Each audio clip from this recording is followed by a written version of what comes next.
Now, the rest of the story. You could hear the haunting voices of the black tide as it rushed toward New Orleans' Congress Square, and leading the enchanted, chanting mob was a tall mulatto woman with exquisite features, her head held high. Policemen seeking to block her entrance to the square gazed into her eyes and then meekly backed away. There in the center of the square, the woman would withdraw a snake from a box, and with that snake she would begin to dance, and only after she had finished dancing could her followers begin. Now the rest of the story. A century and a half ago, the widow Paris was among the most beautiful women in New Orleans. She was born there in 1794, married there to a carpenter named Jacques Paris in 1819. It was only after Jacques died that this attractive young widow became famous throughout the city. A tireless, dedicated nurse during various epidemics, an angel of mercy who comforted and fed and prayed for inmates at the parish prison, and yet she was even more renowned as something else. The one and only, unrivaled, unquestioned queen of voodoo. The widow Paris, or the widow Paris, was a statuesque woman with curling black hair, was said to be of white and black and Indian extraction. Voodoo was thriving in New Orleans before the widow Paris ascended her throne. But the cult was not yet well organized. There were a number of queens competing for supremacy. So the widow swept aside her competition through a number of means.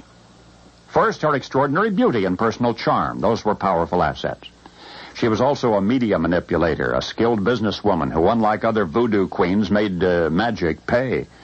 The widow incorporated Roman Catholic rituals in her voodoo as well. That mitigated the cult's evil reputation among the unindoctrinated.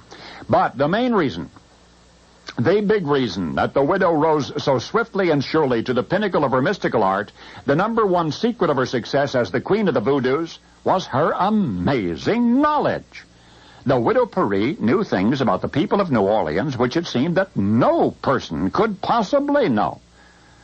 Under the regime of the widow Paris, voodoo became a glamorous topic of mainstream conversation. As never before, thrill-seeking whites were permitted to observe voodoo rites for an admission fee, and the legend grew, and the widow died, but the legend lives on. As recently as a few years ago, a popular song described her as a hideous witch with flashing eyes and gnashing fangs, a voodoo lady with a black cap, tooth, and stringy hair, and a bent, bony body. Well, that song did not tell the truth, although it did recall the name by which the beautiful widow Paris is better remembered, Marie Laveau. And one thing more. What fascinated the white people of New Orleans most about Marie Laveau, and what gave her power over them, was her uncanny awareness of the most intimate details of their lives. She knew everything about everybody. Marie Laveau knew those secrets because of confessions made to her throughout years of a previous profession, because of gossip from the society women who had been her clients.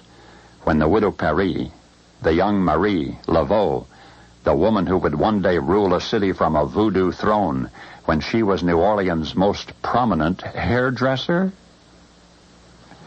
And now you know the rest of the story.